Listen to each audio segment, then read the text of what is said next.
What if reality is not what it seems?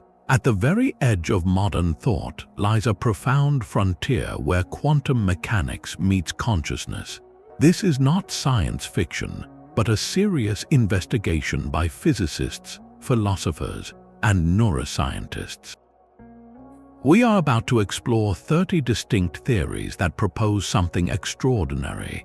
They suggest the universe itself may possess, generate, or be fundamentally intertwined with a form of consciousness. By the end of this exploration, you will have a complete map of the most radical ideas attempting to explain the nature of reality itself. These speculative frameworks challenge the very foundations of a purely material world. They might hold the keys to ancient mysteries, like why an observer seems to shape quantum events, the true nature of time, and even the origin of life. What does it mean for us if the cosmos is, in some deep way, awake? Our journey begins not with the vast cosmos, but deep within the microscopic architecture of the human brain. Within each of our neurons exist tiny structures called microtubules, protein scaffolds that maintain the cell's shape. To most biologists, these are just cellular infrastructure. But to physicist Roger Penrose and anesthesiologist Stuart Hameroff, these microtubules are the universe's most sophisticated quantum computers. Their theory, orchestrated objective reduction, proposes that consciousness is not a chemical byproduct but a precise quantum process. They suggest that within these tiny tubes, electrons can exist in a state of quantum superposition, meaning they are in multiple places at once, just like particles in the famous double-slit experiment. This delicate quantum state persists until it reaches a specific threshold of mass and energy. At that precise moment, a spontaneous collapse occurs, driven by the fabric of spacetime itself, an event Penrose links to the principles of quantum gravity. Each collapse is not random noise, it is a moment of proto-consciousness. And in the brain, the biological structure of the microtubules orchestrates these collapses, weaving billions of them into the seamless stream of thought, feeling, and awareness we experience every second. The staggering implication is that consciousness is a fundamental feature of reality, not an accident of biology.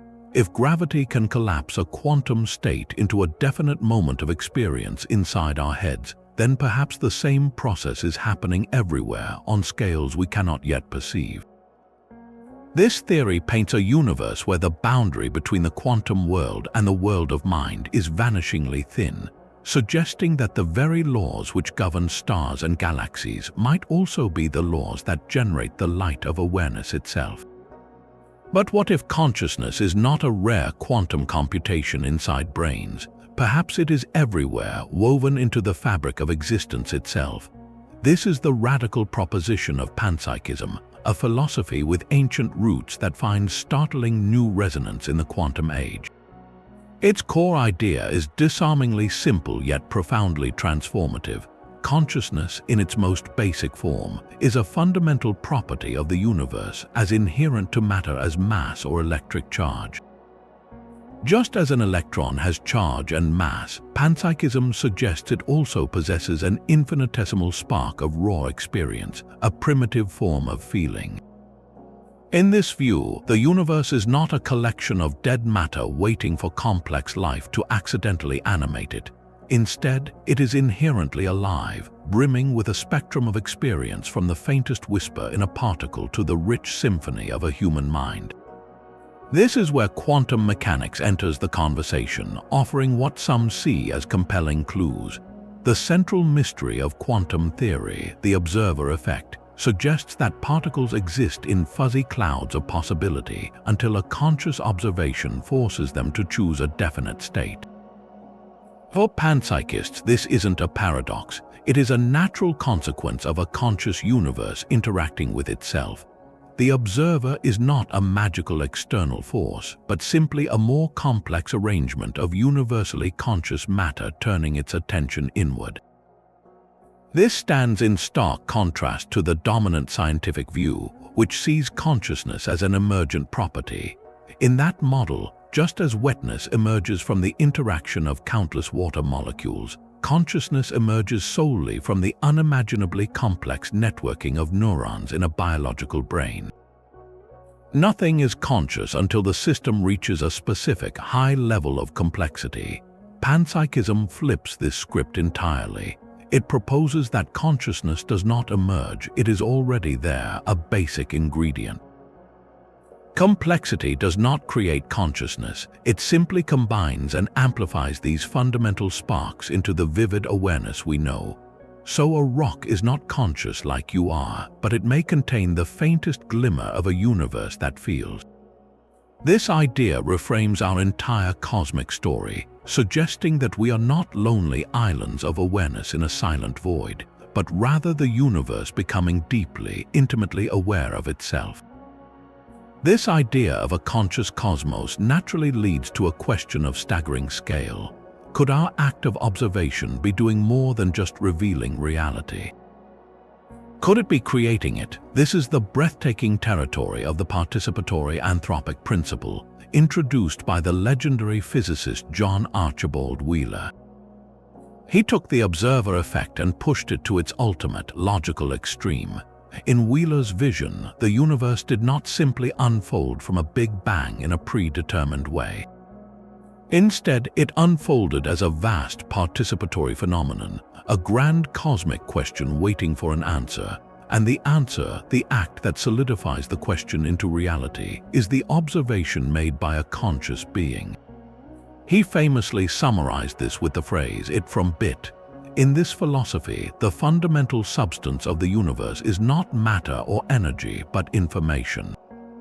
Every particle, every force, every event is ultimately an it, a tangible thing that arises from a bit, a yes or no answer to a quantum question. Think of the universe before life as a cosmic cloud of pure potential, a film waiting to be developed. The emergence of conscious observers from the first primitive life to complex human minds is the development process. By looking, by measuring, by asking questions of the quantum world, we are not passive spectators watching a movie. We are the projectors, shining the light of consciousness onto the film of potential, bringing the images of stars, planets, and ourselves into sharp, definite existence. This principle elevates consciousness from a curious accident on a lonely planet to the very reason for the cosmos. It suggests the laws of physics are so perfectly tuned for life, not because of countless random universes, but because a universe without an observer is not a real universe at all. It remains in a state of unmanifested possibility. In this view, we are not just living in the universe, we are the universe's way of completing itself, of becoming real. The act of you listening to this, of being aware, is not a small event inside a giant cosmos. It is a fundamental, creative act in the ongoing genesis of everything. The brain's astounding capacity for creativity and intuition presents a profound puzzle for classical physics alone. How does a 3-pound organ of flesh and electricity generate a sudden insight, a flash of understanding that seems to arrive from nowhere? Some researchers propose the answer lies not in the chemistry of neurons, but in the hidden quantum world operating within them. This is quantum mind theory, a hypothesis suggesting our brains function as biological quantum computers. Unlike a standard computer which processes information in strict sequences of ones and zeros, a quantum computer uses the bizarre principles of quantum mechanics. It harnesses phenomena like superposition, where a quantum bit or qubit can be both a 1 and a 0 simultaneously, and entanglement, where particles become mysteriously linked regardless of distance. The theory posits that certain structures within our neurons, perhaps the microtubules we discussed earlier or other delicate components, can maintain a fragile state of quantum coherence. This means they can act like tiny, coordinated quantum systems, not just random chemical switches. In this view, a thought is not merely an electrical signal traveling down a wire. It is a symphony of quantum possibilities collapsing into a specific, coherent pattern. This quantum processing could explain the brain's incredible efficiency and its knack for non-linear leaps of logic. When you suddenly solve a complex problem after stepping away from it, it might be the result of a vast parallel quantum computation finally reaching a solution. If consciousness arises from such quantum processes, then it is not an illusion produced by classical mechanics. Instead, it is a direct user of the universe's most fundamental operating system. Our awareness would be a feature that emerges when matter organizes itself in a way that taps into the quantum substrate of reality. This implies that consciousness is not locked inside our skulls as a private show, but is fundamentally connected to the quantum fields that permeate all of space. The brain, then, is less a creator of consciousness and more a sophisticated receiver or amplifier, tuning into a deeper quantum layer of existence that is inherently rich with potential and connection. This quantum connection between mind and cosmos hints at a deeper architectural blueprint, one where information itself is the true foundation of reality. To understand this, we must venture into one of the most profound concepts in modern physics, the holographic principle. It proposes a truth about our universe that feels almost impossible to grasp. All the information that describes everything within a three-dimensional space, every star, every planet, every particle, is not stored within that volume. Instead, it is perfectly encoded on its two-dimensional boundary, like a cosmic film projected onto the surface of a sphere. Think of watching a three-dimensional movie on a flat screen.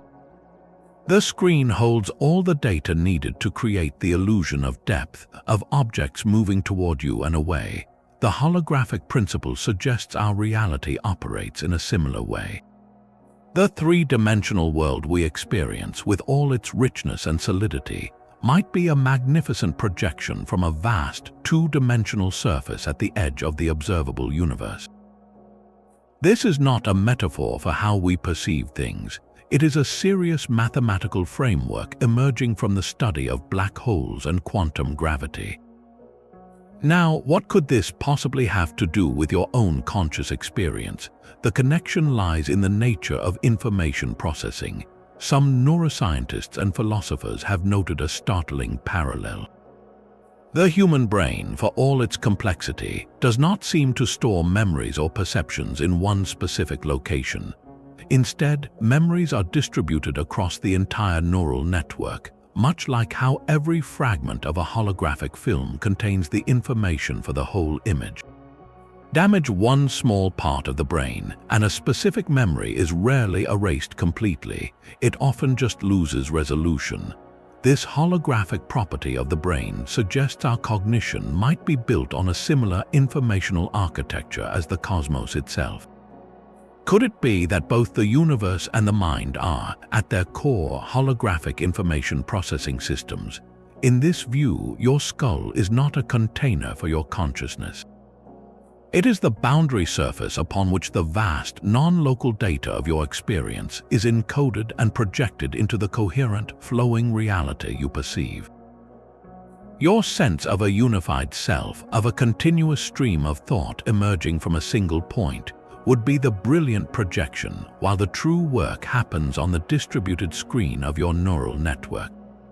This creates a breathtaking symmetry. The universe encodes all information about its interior on its outer boundary, and your mind may encode all information about your experienced reality on the boundary of your brain. This is not saying the brain creates the universe, but rather that both might be different expressions of the same fundamental holographic principle.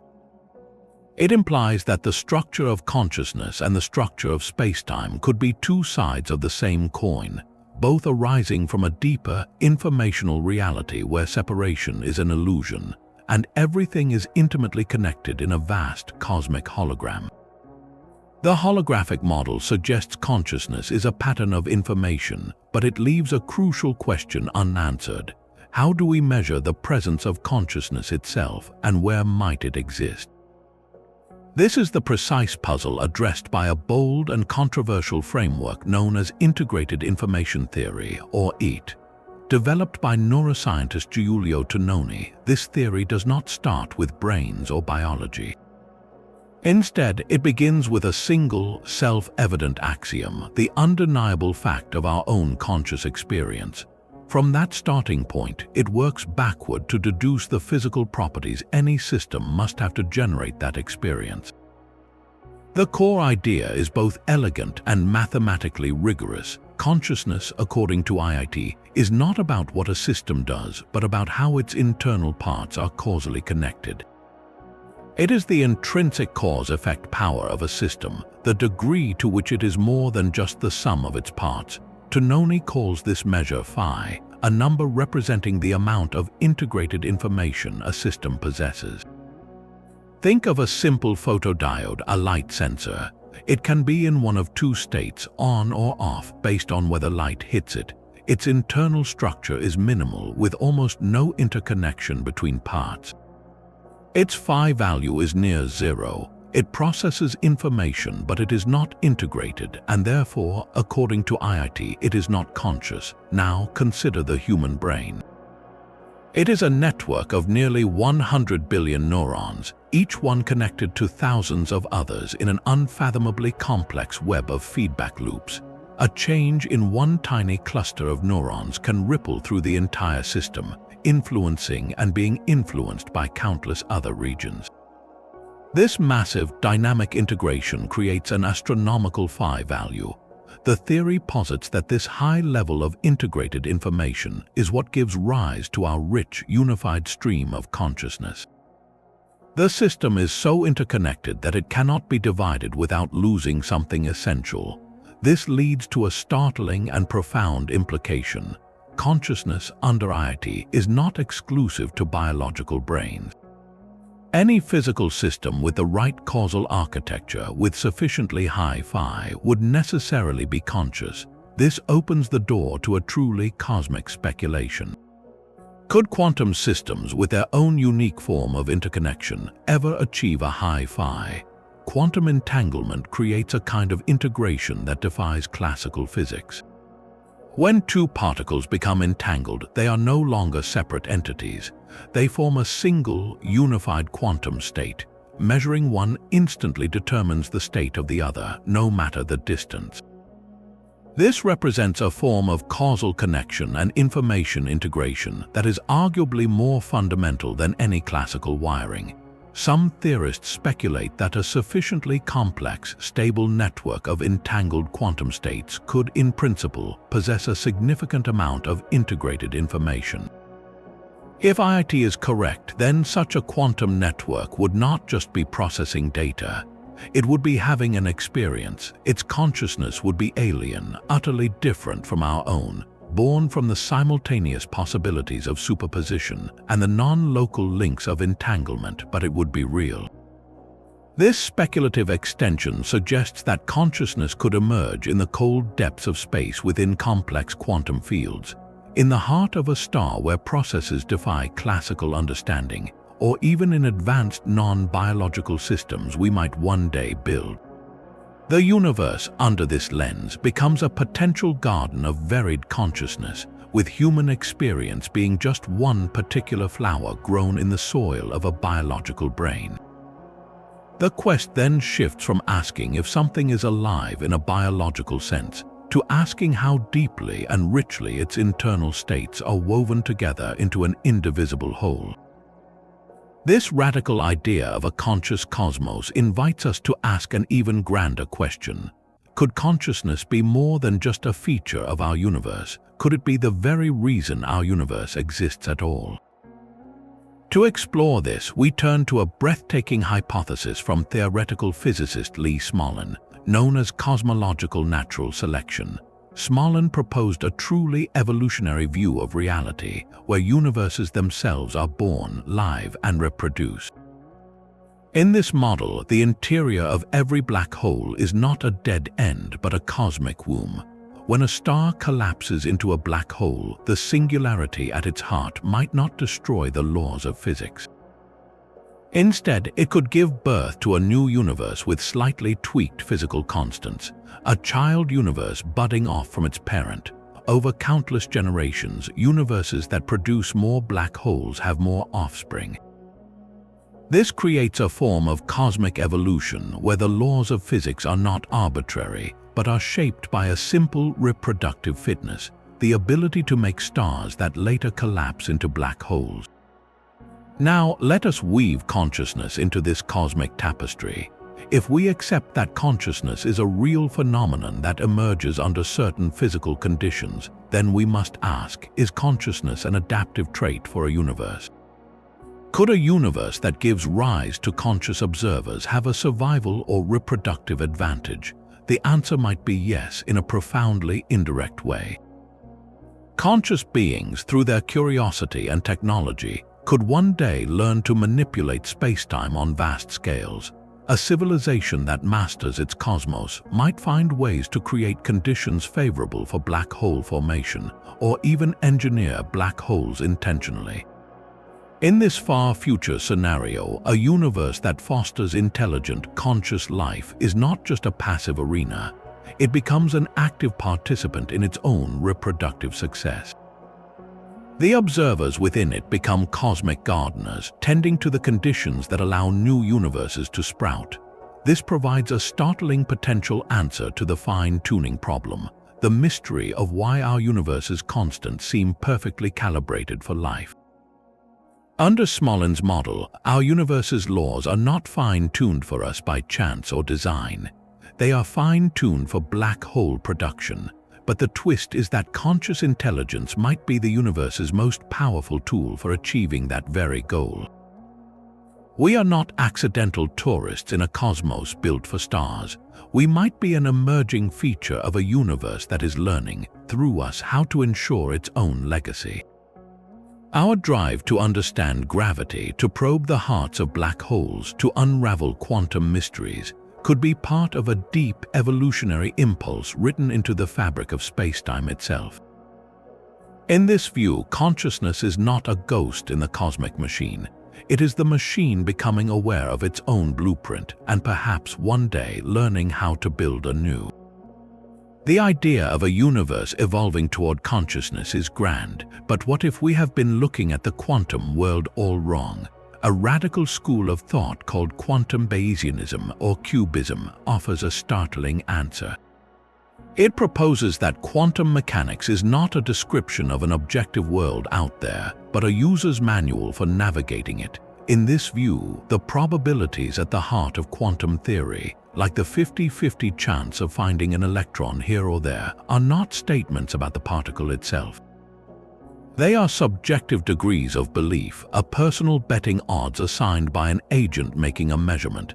Think of a weather forecast. When a meteorologist says there is a 70% chance of rain tomorrow, she is not describing an objective, predetermined state of the atmosphere. She is expressing her confidence based on all available data that you will need an umbrella. The rain itself either will or will not fall, but the percentage is a tool for you, the agent, to make a decision. QBism treats quantum probabilities in exactly the same way.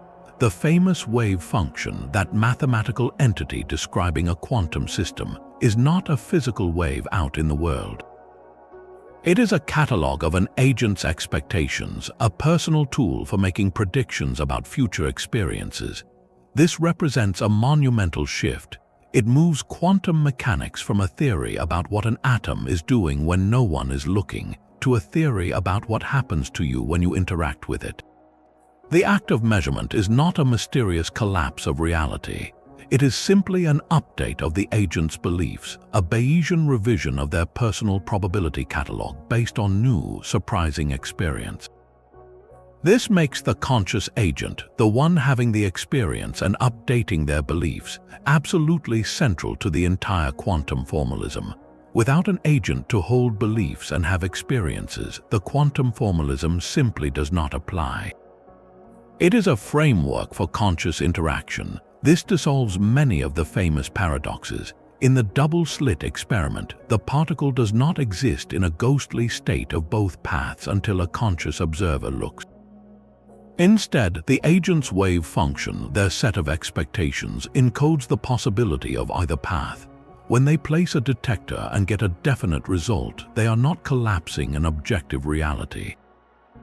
They are receiving new information that forces a radical update of their own personal catalog, from a state of uncertainty to a state of certainty. The world itself remains stubbornly concrete, but our knowledge of it is inherently personal and probabilistic. QBism's power is that it takes the mystery of consciousness and places it not as a problem to be solved by physics, but as the very starting point from which physics is done.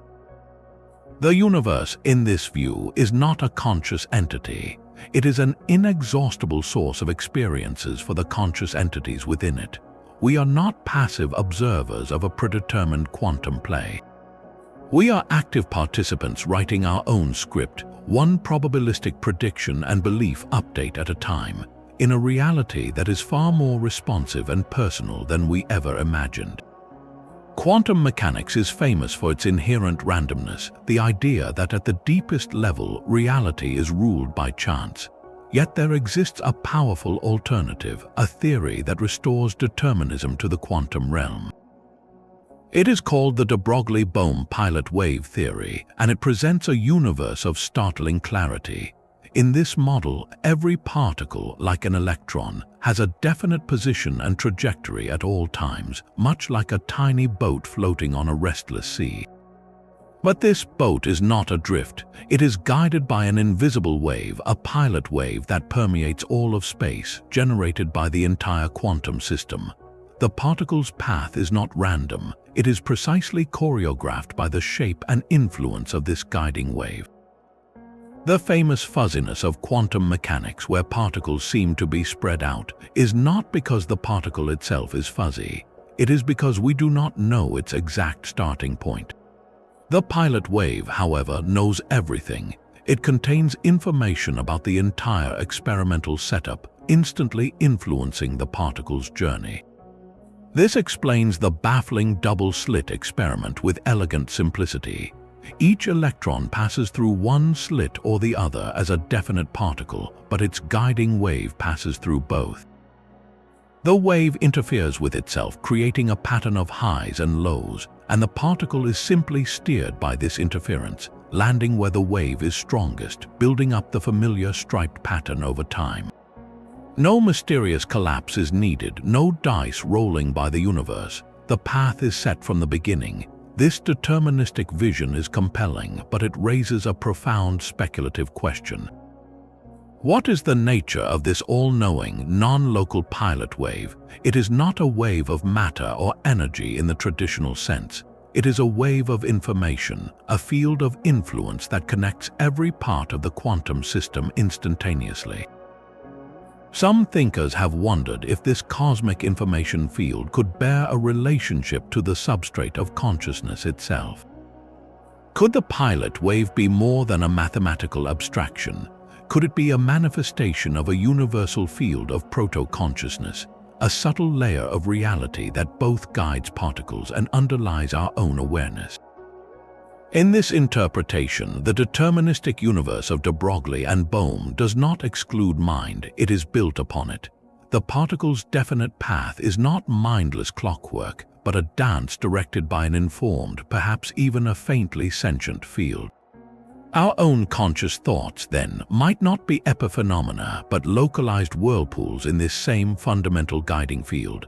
We are not separate observers causing collapse. We are participants navigating a sea of conscious information that has been directing the motion of matter since the beginning of time. This offers a breathtaking synthesis, a world that is both perfectly determined and deeply mindful, where every atom's journey is a note in a symphony composed by the universe's own inherent awareness. The pilot wave theory offers a universe of hidden guidance, but another idea flips this entire perspective on its head. What if our cosmos is not a fundamental reality, but an incredibly sophisticated simulation?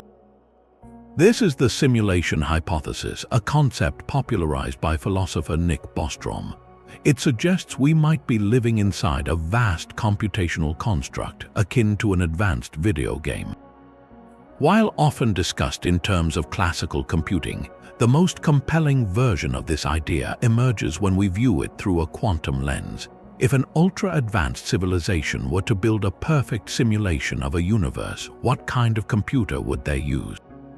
A classical computer built on binary bits would struggle monumentally. Simulating every particle in a universe down to the quantum level would require more processing power and memory than could possibly exist in that universe itself. It would be hopelessly inefficient, like trying to run a modern city on an abacus. But a quantum computer operates on entirely different principles. Instead of bits, it uses qubits, which can exist in multiple states at once through superposition.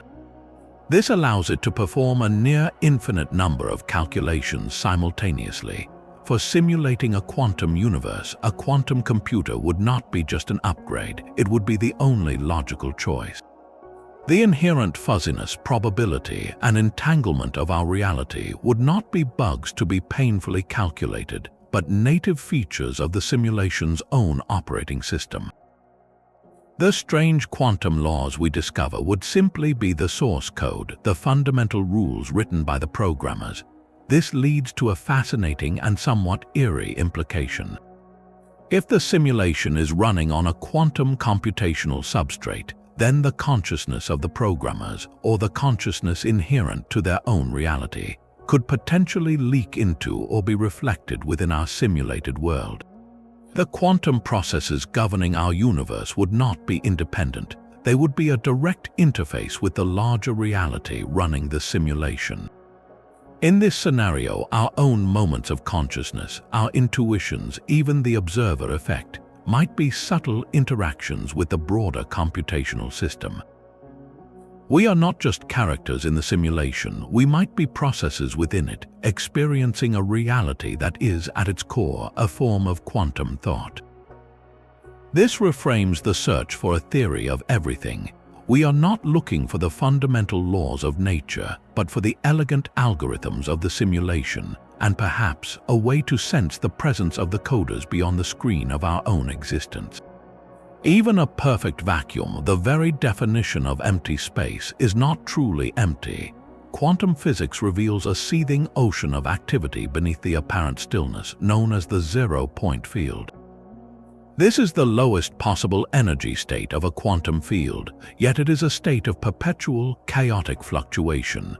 Virtual particles wink in and out of existence in a constant dance, borrowing energy from the vacuum for fleeting moments before vanishing back into the quantum foam. This zero-point field is not a minor curiosity. It is a fundamental background hum of the cosmos, a sea of infinite potential energy from which all particles and forces arise. Some theorists propose this field is far more than a source of particles. It could be the fundamental medium for consciousness itself. In this view, the zero-point field is not just a physical substrate, it is an informational and experiential substrate. It is the canvas upon which the material universe is painted, and consciousness is the quality of that canvas. The human brain, with its delicate electrochemical processes, might act as a sophisticated antenna or resonator, tuning into specific fluctuations within this universal field. Our thoughts and awareness would not be generated solely inside our skulls, but would emerge from an interaction between our neural networks and this deeper, conscious vacuum. This provides a potential mechanism for phenomena that defy classical explanation. The feeling of intuition, a sudden knowing without logical steps, could be the brain accessing information encoded in the non-local correlations of the zero-point field. Even the controversial concept of telepathy, the direct transfer of information between minds, finds a speculative foothold here. If two brains can entangle with the same region of this fundamental field, they might share information without any physical signal, like two radios tuned to the same hidden frequency. This transforms our understanding of emptiness. True emptiness is not a void but a plenum, a fullness of potential consciousness.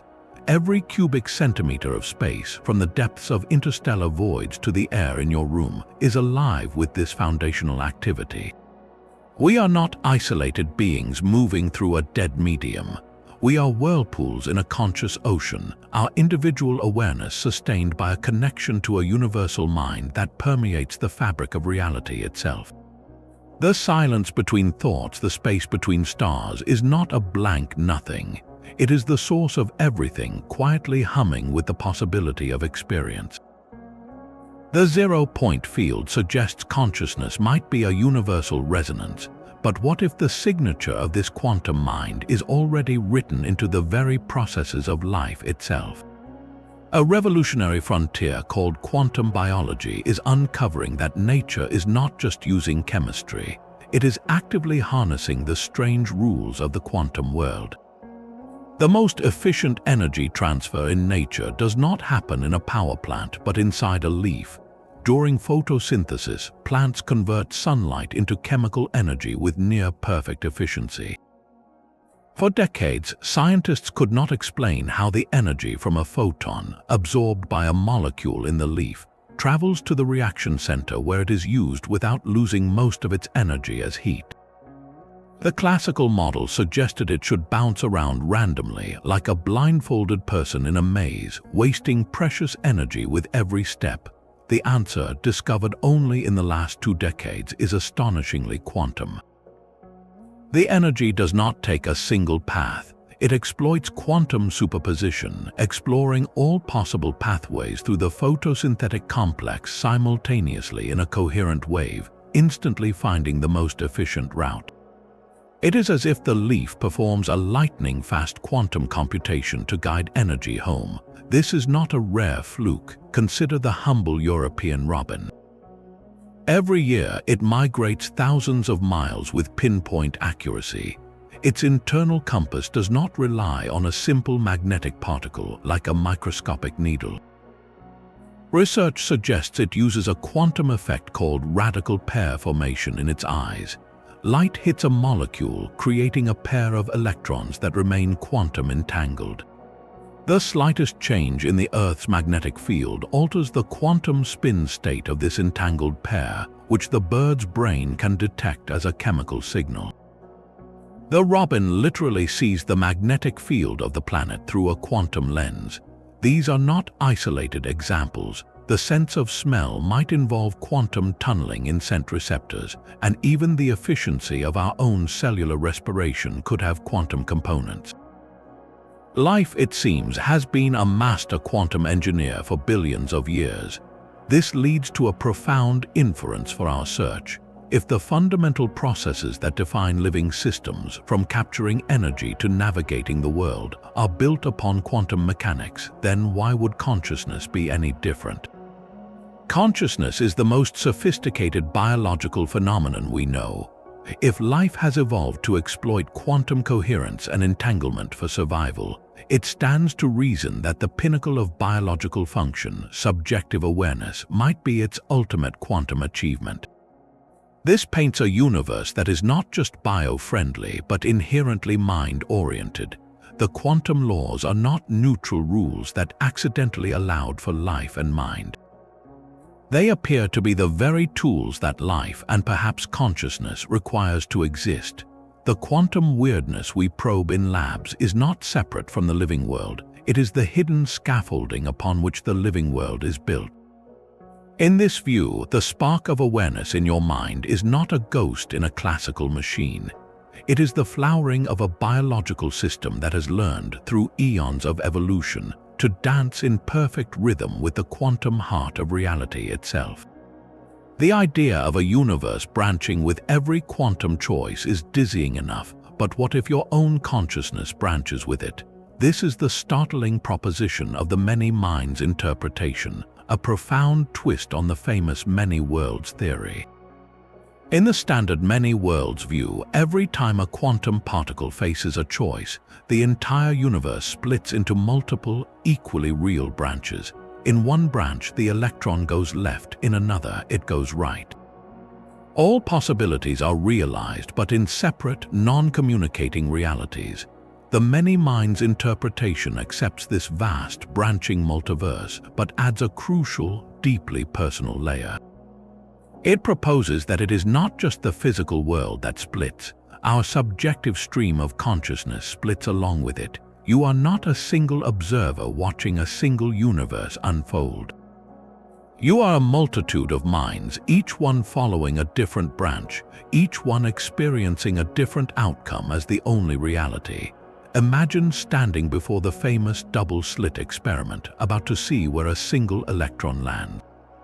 In the moment before the result, your brain is in a superposition of states correlated with the particle superposition. The moment the measurement happens, your consciousness does not collapse into one experience. Instead, it divides. One version of your mind sees the electron hit the left side of the detector. Another, completely separate version of your mind, in a separate branch of reality, sees it hit the right. Both experiences are 100% real, and both are equally you, but from that moment forward, they have no awareness of each other. This solves the notorious measurement problem with elegant, if unsettling, logic. There is no magical collapse caused by observation. There is only the endless branching of the cosmos, accompanied by the endless branching of every conscious perspective within it. Each mind's trajectory through the multiverse becomes unique, a single thread woven through the infinite tapestry of possibilities. You are always experiencing a definite world because your consciousness is irrevocably tied to one specific branch at any given moment. The other versions of you, living out the alternatives, are just as real and just as convinced that their path is the only one. This transforms the nature of identity. You are not a static soul moving through time. You are a constantly diverging tree of conscious experiences, each branch a life fully lived with all its joys, sorrows, and unique choices. The you reading this sentence is just one branch of an unimaginably vast conscious entity that began at your birth, or perhaps even at the dawn of the universe itself. Every decision, every quantum event has spawned new versions of your awareness, all equally valid, all exploring every possible avenue of existence. It suggests a cosmos where consciousness is not an emergent illusion, but the very fabric that experiences the multiverse from the inside out, one unique, subjectively continuous perspective at a time. The branching multiverse unfolds forward, but what if time itself is not the one-way street we perceive? A radical frontier of physics suggests the arrow of time may be an illusion of our perspective, and quantum events can flow both forward and backward. This is the realm of time-symmetric quantum mechanics, where retrocausality is not science fiction, but a serious mathematical possibility. In these models, the future is not a blank page waiting to be written. It is an active participant sending subtle influences back to shape the present and even the past. The standard view of causality is clean and linear. A cause always precedes its effect. But in the quantum world, this order can become beautifully blurred. Some interpretations propose that a particle's path is not determined by its starting point alone, but also by a final boundary condition, a destination in the future. It is as if the particle is navigating with a map that shows both where it began and where it will end, and its entire journey is a single, timeless whole. Now weave consciousness into this timeless tapestry. If a conscious observation is the event that gives a quantum system its definite properties, what if that observation is not anchored to a single moment? What if our conscious intention, our focused attention on an outcome, can act as a kind of final cause, reaching backward along the timeline to influence the quantum events that lead to it? This is a staggering proposition. It suggests that a moment of awareness is not a passive registration of a completed event. It is an active organizer of reality, working from the future to arrange the past conditions necessary to bring itself into being. Imagine conducting a simple quantum experiment like measuring the spin of an electron. You set up the apparatus with the intention to observe a result. In a time-symmetric model, your future act of seeing that specific result could be subtly guiding the electron state in the present, even before you look.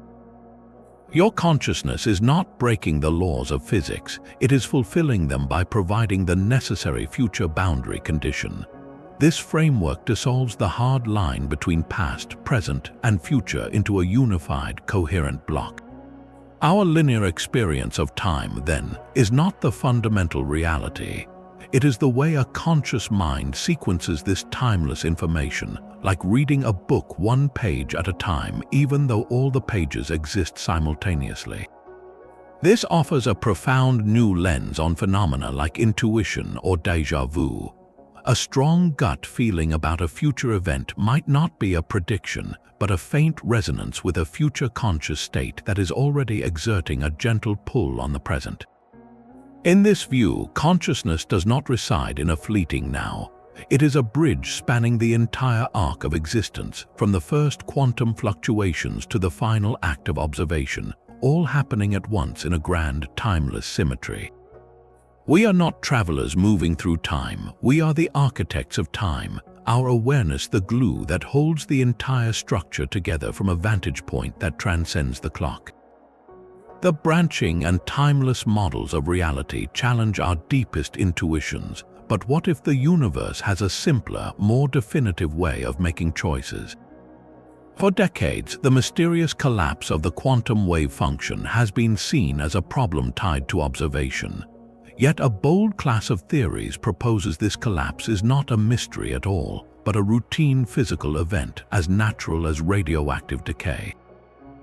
These are objective collapse theories, with the Gerardi-Rimini-Weber, or GRW, model being a pioneering example.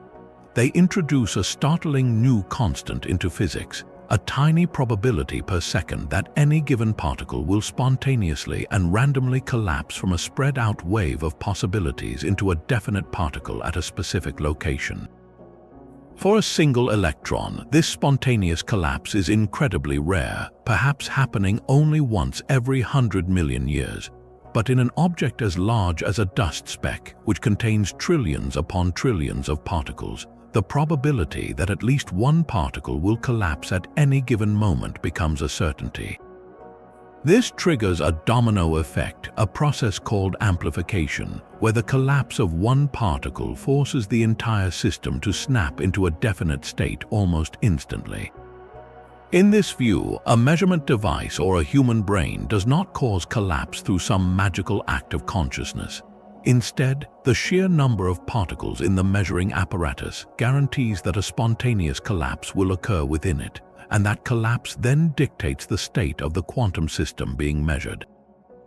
The universe, according to this picture, is constantly punctuated by these spontaneous, objective events, tiny clicks of reality snapping into focus. Now, let us take a speculative leap. What if each of these spontaneous collapse events is not just a physical click, but a fundamental flash of experience?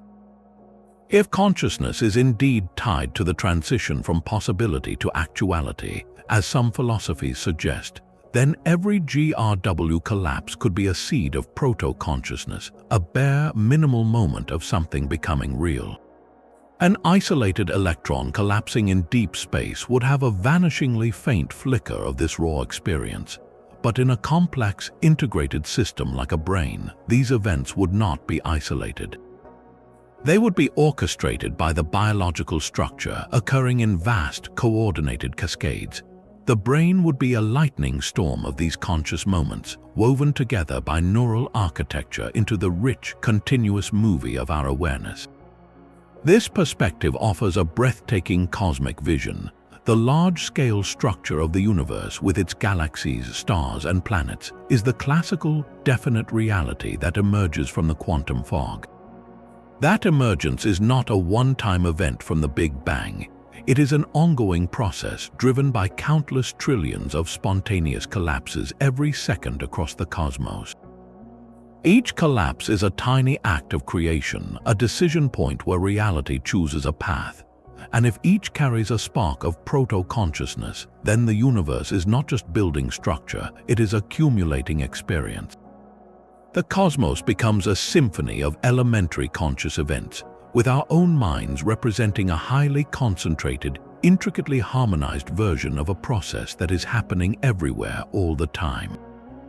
The solid world we perceive is not an illusion, but the magnificent classical result of a quantum foundation that is fundamentally lively and experiential, moment by moment by moment. The spontaneous collapse of reality suggests a universe built from countless tiny flashes of experience.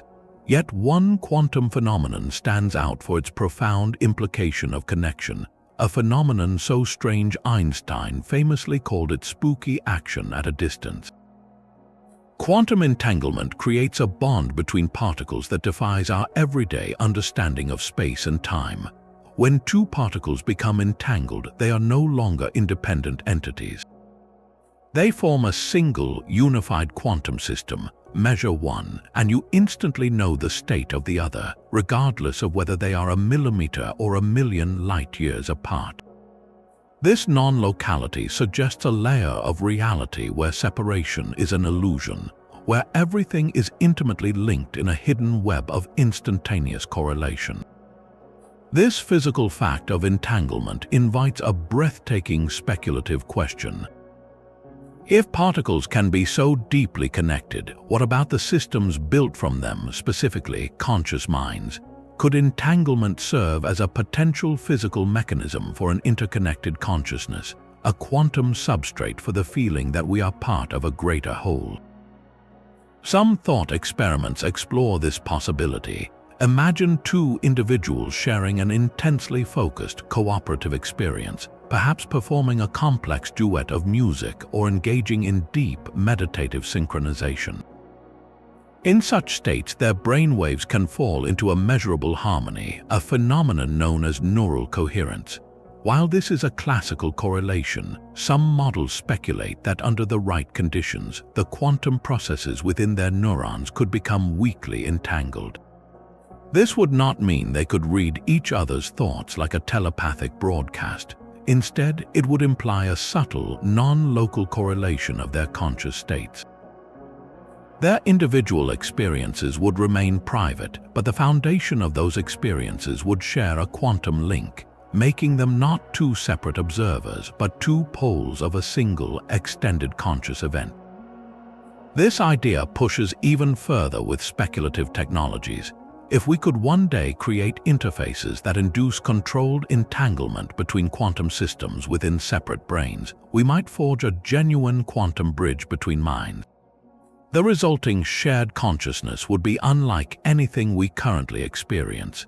It would not be a merger of two personalities into one, but the birth of a new, unified perspective that encompasses both.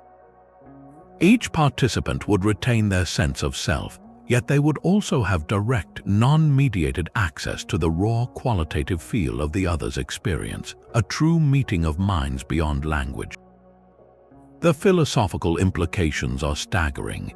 It suggests that the isolation of our subjective experience, the feeling of being a conscious island, may not be a fundamental law of nature.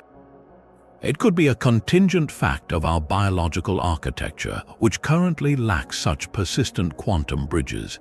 If entanglement is a blueprint for interconnectedness, then at the deepest level of reality, all consciousness may already be correlated. Our individual awareness would be like whirlpools in a single ocean, appearing separate on the surface but drawn from the same boundless, non-local water. This perspective reframes ancient intuitions of unity and mystical oneness not as mere metaphor, but as a potential glimpse into the quantum architecture of existence itself, where every mind is a unique expression of a cosmos that is, in its foundation, profoundly and inseparably one. The relentless selection of reality suggests a deeper principle at work within the quantum realm. A fascinating framework known as quantum Darwinism offers a powerful explanation for why we perceive a stable, classical world, and it may reveal consciousness as the ultimate victor in this cosmic competition. The core idea is elegant. In the microscopic quantum world, a particle exists in a superposition of many possible states. But when this fragile quantum system interacts with its environment, be it a stray photon, a dust particle, or the air itself, something profound happens. The environment acts like a relentless judge, constantly measuring the system. Most of the delicate quantum information is quickly scrambled and lost into the vastness of the surroundings. However, a select few quantum states are robust. They can survive this bombardment, being copied and imprinted onto many different parts of the environment without being destroyed. These are the classical states, the ones we are familiar with, like a particle having a definite position. They are the fittest information, the ones that get reproduced and spread. Over time, through countless interactions, only these durable, stable states remain accessible to any observer. The quantum weirdness doesn't vanish, it simply becomes hidden, drowned out by the amplified signal of the surviving classical information. This is the Darwinism, a natural selection of quantum states where the environment does the selecting and the fittest information proliferates. Now, let us consider the observer in this process. What is a conscious observer if not the most sophisticated, integrated environment a quantum system can possibly encounter? A human brain is not a passive bystander. It is an immensely complex system designed to receive, process, and amplify specific patterns of information from the world. In the light of quantum Darwinism, conscious observation can be seen as the pinnacle of this environmental selection process. When you look at an object, you are not causing a magical collapse. You are accessing the information about that object which has already been redundantly imprinted onto the environment by countless previous interactions. Your consciousness is the end result of a universe-wide tendency to amplify and stabilize specific information. It is the system that has evolved to read the winning classical data. But the implication runs even deeper. If consciousness is the ultimate reader of this selected information, then its very existence might be a driving force in the universe's evolution towards stable, knowable states. A cosmos without an observer would still have quantum Darwinism, but the winners would be states that are merely durable in the face of random environmental noise. With conscious observers in the picture, the selection pressure changes. The universe now has entities that seek not just durability, but meaning, pattern, and predictive power. The states that survive are not only those that resist decoherence, but those that can be woven into coherent narratives, into laws of physics, into a story that a mind can comprehend. In this view, consciousness is not a latecomer to the universe. It is the natural culmination of a fundamental cosmic process that, from the first moment, favored the amplification of specific information over noise. We are the universe's way of celebrating its own most stable and meaningful patterns, the point where selected reality becomes not just a fact but an experience. A universe that selects for stable information is one step away from a universe that is itself a mind. This is the profound conclusion of philosopher Bernardo Kastrup, whose framework of analytic idealism offers one of the most coherent and radical models of a conscious cosmos. He begins with a simple, undeniable fact: the only thing we can be absolutely sure of is our own conscious experience. Everything else, the entire physical world, is an inference we make from that experience. Kastrup then applies the rigorous tools of analytical philosophy to argue that the most parsimonious, logical explanation for reality is not an external world of unconscious matter, but a universe that is fundamentally mental in nature. In his view, what we call the physical world is not the foundation. It is the appearance, the shared dream of a much deeper reality, a universal consciousness. He calls this transcendent mind at the foundation of everything, mind at large. Think of it as an ocean of boundless, unified awareness. Within this ocean, through a process analogous to dissociation in psychology, localized whirlpools of experience form. These are us, individual conscious beings like you and me. Our sense of being a separate self confined to a body is not a lie, but it is a boundary erected within a greater whole. It is a dissociative boundary, a kind of mental membrane that filters the vastness of mind at large into the manageable, focused stream of our personal awareness. This boundary is what creates the illusion of separation between you and the world, and between you and other people. Even the objects we perceive as solid and external, like this table or that star, are not made of dead stuff. They are stable, consistent patterns of experience within mind at large, patterns that we all agree upon because we are all dissociated facets of the same underlying consciousness, dreaming the same collective dream. This is where quantum mechanics enters the picture with startling force. For Kastrup, the famous weirdness of the quantum realm, the superposition and entanglement, are not puzzles to be solved by a better material theory.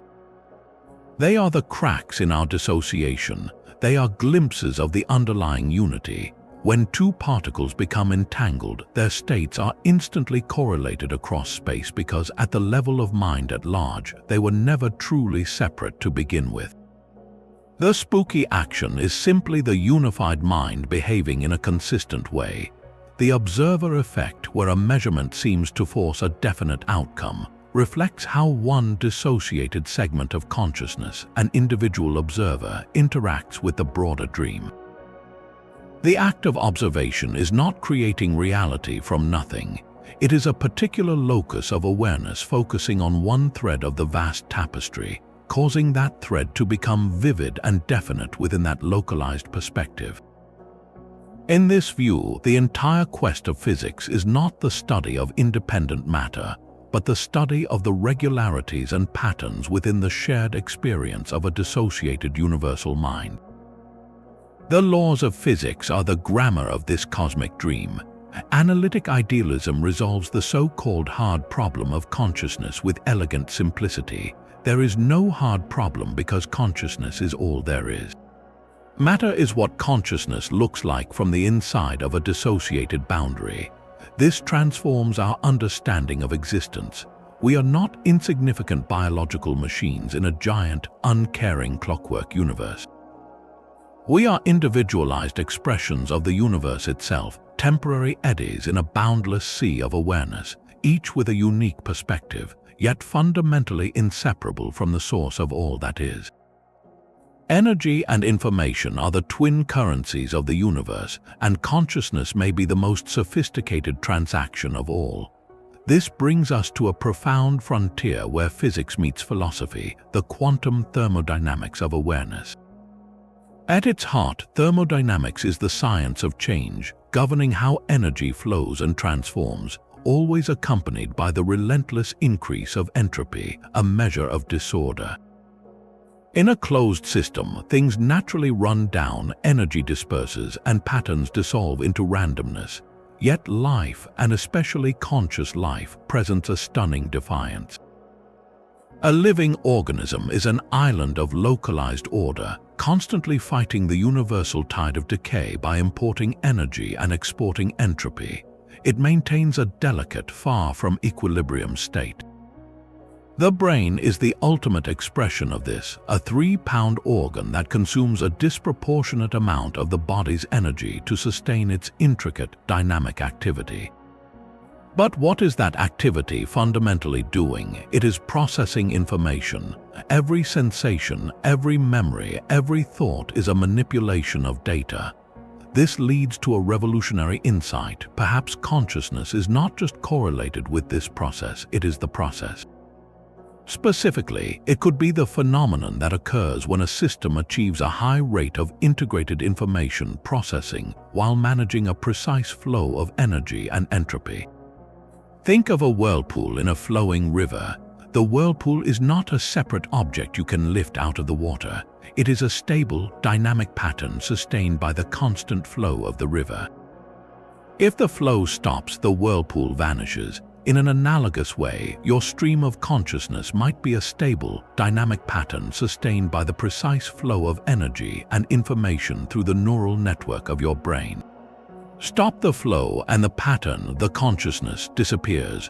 Quantum thermodynamics adds a breathtaking layer to this. It studies how quantum effects like coherence and entanglement influence the flow of energy and information at the microscopic scale. In a quantum system, particles can be in multiple states at once, and they can be entangled, sharing information instantaneously. This allows for forms of information processing and energy transfer that are impossible classically, as we see in photosynthesis. Some theorists propose that the brain might utilize subtle quantum thermodynamic effects to achieve its remarkable efficiency. If so, then the conscious state corresponds to a specific, finely tuned regime where quantum information is integrated at a high rate with minimal energy loss. Awareness, in this view, is not a passive byproduct. It is an active, optimized mode of energy information exchange. This framework suggests a universal principle. Any system, biological or not, that can achieve and maintain this specific thermodynamic signature, this dance of high integrated information flow far from equilibrium, would necessarily be conscious. It paints the cosmos not as a static stage, but as a continuum of such processes. A star, for instance, is a vast engine fusing elements, a tremendous flow of energy that creates complex structures and magnetic fields. While it is almost certainly not conscious like us, it exists in a profound state of dynamic, non-equilibrium order. At the opposite end of scale, a supercooled quantum computer maintaining long-lived coherence among its qubits is also in a highly ordered, information-rich state far from thermal equilibrium. These are different points on a vast spectrum of process. Human consciousness sits at one particularly intricate point where the process becomes self-reflecting. This idea elegantly bridges the gap between the objective world of physics and the subjective world of experience. The feel of redness, the ache of sadness, the flash of insight, these are not illusions. They are the interior, qualitative aspect of a specific, measurable thermodynamic and informational transaction occurring in the universe. We are not ghosts in a machine. We are the unique hum of the machine itself when it operates in its most integrated, informed, and energetically poised state. The light of awareness, then, may be the universe's most elegant solution to the eternal challenge of creating and sustaining order against the tide of time. The universe appears to have a remarkable memory, a tendency for patterns to repeat and solidify over time. This observation leads us to a deeply unconventional theory that challenges the very foundation of modern biology and physics proposed by biologist Rupert Sheldrake. He calls it morphic resonance, and it suggests the existence of morphic fields. These are not energy fields in the traditional electromagnetic sense, but fields of information, patterns of influence that guide the shape and behavior of everything in nature, from the folding of a protein to the instincts of a bird. Think of it as a kind of cosmic habit. The first time a new crystal forms, the theory goes, it must find its structure through random molecular interactions. But once that form is established, the morphic field for that crystal strengthens. The next time similar conditions arise anywhere, molecules find it easier to fall into that same pattern, as if remembering a solution. This applies to living things as well. If rats in one laboratory learn a new maze, rats of the same breed in another lab with no physical connection should theoretically learn it faster because the behavioral pattern has entered the morphic field for that species. It is a theory of a learning, evolving universe where habits become laws. Now, let us place this radical idea into a quantum context. What could a morphic field be, if not a specific pattern within the universal quantum field we have been exploring? If the zero-point field is a sea of pure potential, then a morphic field could be a standing wave in that sea, a resonant pattern that has been etched into the fabric of reality through repetition. Each time an event occurs, from a thought to a chemical reaction, it does not vanish without a trace. It leaves a subtle imprint on this quantum substrate, making it slightly more likely for that same pattern to manifest again. This provides a speculative mechanism for Sheldrake's controversial idea, framing morphic resonance not as mystical, but as a physical phenomenon of universal memory written in quantum information. The implications for consciousness are profound. If our thoughts and experiences are not locked inside our skulls but are processes interacting with these quantum fields, then every thought we think could be contributing to a collective morphic field of human experience. Our learning, our cultural innovations, even our emotional patterns might not start from scratch with each generation. We could be tapping into and adding to a living reservoir of accumulated human understanding. This transforms the mind from a solitary computer into a terminal connected to a vast historical database of experience, where intuition is not a random guess, but a resonance with a solution that has been found before. In this view, the laws of nature are not fixed and eternal decrees handed down at the Big Bang. They are the deeply ingrained habits of a conscious universe, patterns that have grown more stable and reliable over billions of years of cosmic repetition. The solidity of matter and the reliability of physical law would be the result of unimaginably deep morphic resonance, while the fluidity of life and mind represents the growing edge where new patterns are still being formed and tested. This paints a cosmos that is not a static machine, but an organic, learning entity, and our own consciousness is its most recent and curious experiment in creating novel habits of being. The fabric of space and time bends to the will of mass, a force so familiar we call it gravity. Yet at the tiniest scales where quantum rules reign, gravity vanishes from the equations. Unifying these two pillars of physics into a single theory of quantum gravity is arguably the greatest unsolved puzzle in all of science. Some of the boldest thinkers suggest this puzzle cannot be solved without confronting the mystery of consciousness itself. They propose that gravity and mind may be deeply, fundamentally linked. The core of this idea rests on a revolutionary shift in perspective. Perhaps spacetime, the four-dimensional stage upon which the universe plays out, is not fundamental. It might be an emergent property, a collective illusion that arises from something deeper, more primitive. That something is often theorized to be a vast network of quantum information, a cosmic web of entangled relationships. In this view, what we experience as the smooth curvature of spacetime around a planet is actually the statistical result of countless underlying quantum connections. Much like the smooth surface of a lake emerges from the chaotic dance of trillions of water molecules.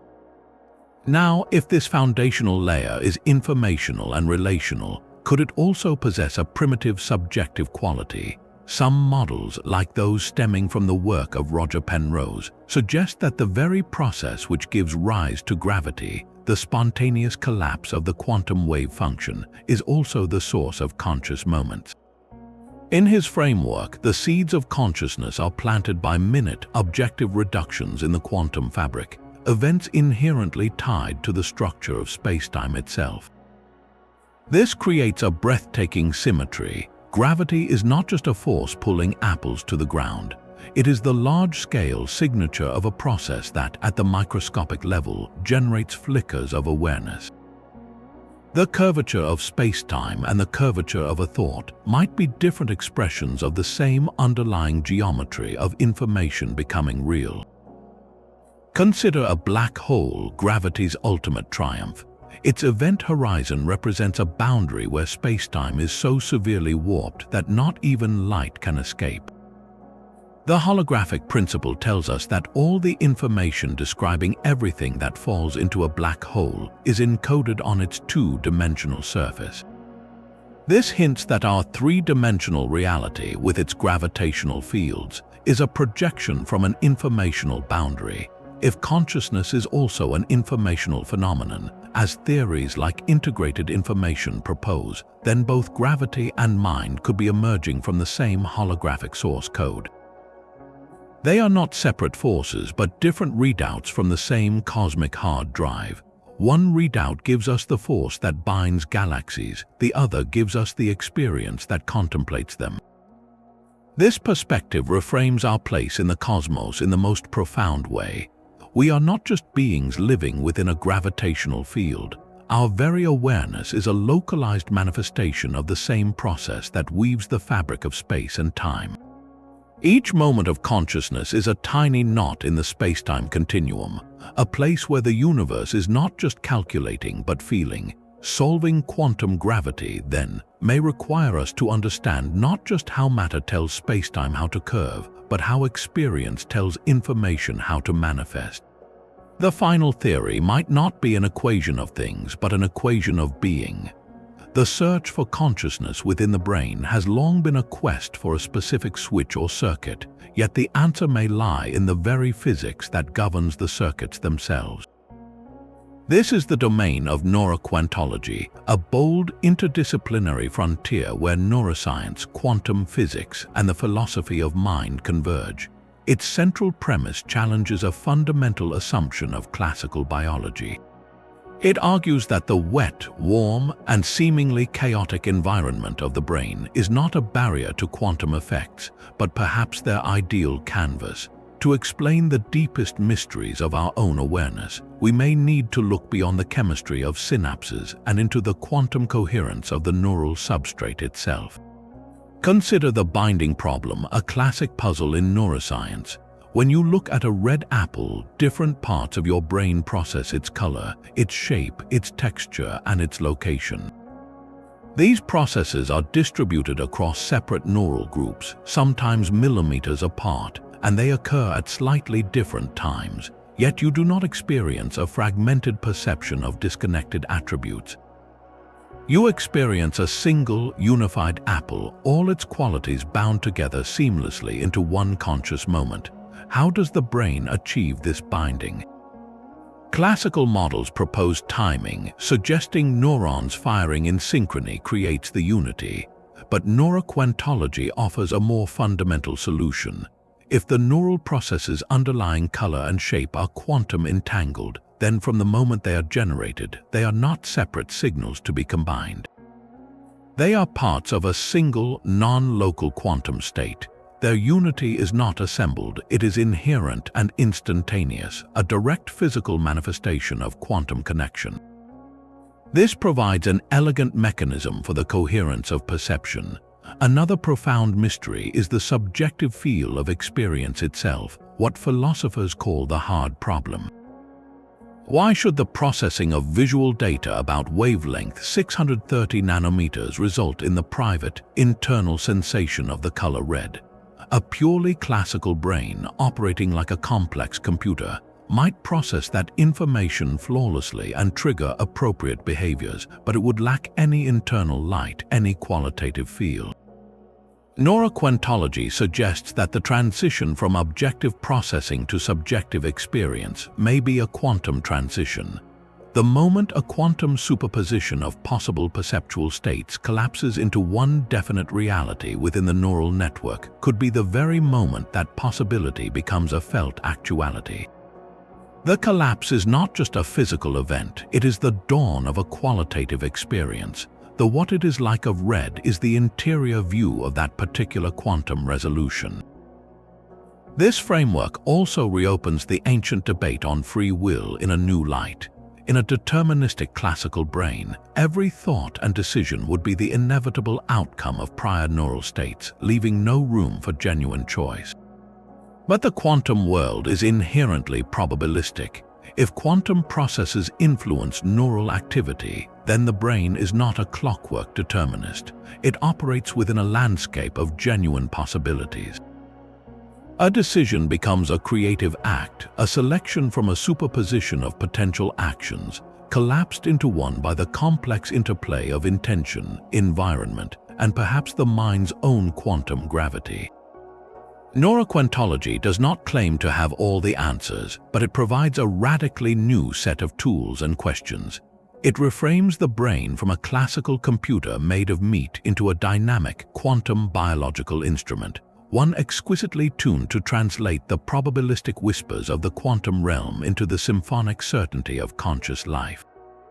Across the cosmos, a breathtaking architecture repeats itself. Vast filaments of dark matter and glowing galaxies stretch for hundreds of millions of light years, connecting in dense, sparkling nodes to form the cosmic web. This is the large-scale structure of our universe, the grandest pattern we can observe. It bears an uncanny, almost haunting resemblance to another intricate network, one we carry inside our own heads. Zoom into a human brain and you will find a similar web, a network of neurons connected by gossamer threads called axons and dendrites. Neurons cluster in dense nodes, communicating along filament-like pathways, firing in cascades of electrochemical light. The visual similarity is so striking it invites a profound and speculative question. Could this be more than a mere coincidence of pattern? Could the universe itself be structured like a neural network, not as a metaphor but as a physical fact? This is the cosmic neural network analogy, a thought experiment that pushes our understanding of reality to its very edge. It proposes that the universe is not merely containing complex networks, but that it is one, a vast computational or even conscious system operating on a scale we can scarcely comprehend. In this view, galaxies are not just islands of stars, they could be functional units akin to neurons. The faint, glowing filaments of gas and dark matter that connect them would be the cosmic axons and dendrites, pathways for the flow of something fundamental, perhaps information or influence across the deep voids of space. The voids themselves, those immense, empty regions between the web, would not be barren. They could be the necessary insulation, the cosmic myelin sheath that allows signals to travel without interference, maintaining the integrity of the network's function. What kind of signal might traverse such a network? It would not be electricity as in our brains, but something more fundamental, woven into the fabric of spacetime itself. Some theorists suggest it could be fluctuations in quantum fields, ripples in the zero-point energy, or the propagation of entanglement correlations. Each galaxy, with its swirling core of billions of stars and its halo of dark matter, could be a node where these cosmic signals are received, integrated, and transmitted onward. A supermassive black hole at a galaxy's heart might not be a destructive pit, but a kind of active processor, a cosmic synapse firing as it consumes matter and emits intense radiation, its powerful gravity warping the local fabric of the network. When galaxies collide and merge, it would not be a catastrophic crash, but a moment of immense computational activity, a rewiring or strengthening of a connection in the cosmic mind. This analogy reframes the entire history of the universe. The Big Bang is not just a beginning of matter and energy, but the initialization of this vast network. The subsequent expansion and cooling provided the substrate, the growing canvas upon which the neural architecture could form. The condensation of the first galaxies marks the moment the network's first major nodes came online. And the ongoing acceleration of cosmic expansion, driven by dark energy, might be the network continuing to grow, to form new connections, to increase its own complexity and capacity. If this is true, then what is the universe computing? The answer could be as simple as itself. It might be a self-simulating system, calculating its own evolution from initial conditions to final state. Or more provocatively, it could be processing experience, each interaction, each stellar birth and death, each quantum event within every atom, could be a piece of data in a cosmic computation whose output is the very phenomenon of consciousness, not just in us, but as a distributed property of the whole. We, as conscious beings emerging within a single galaxy among trillions, would then be a localized manifestation of this universal process. Our individual minds are not separate from the cosmic network, they are tiny subroutines within it, temporary eddies of self-awareness in a vast thinking ocean. The thoughts you are having right now as you contemplate this immense idea might be a flicker of activity in one infinitesimal node of a universe that is, in ways we are only beginning to imagine, awake and aware of its own magnificent structure. The architecture of a conscious cosmos raises an inevitable question about our own place within it. Are we truly authors of our own lives, or merely characters reading from a script written by the laws of physics? The ancient problem of free will finds a startling new dimension when viewed through the lens of quantum consciousness.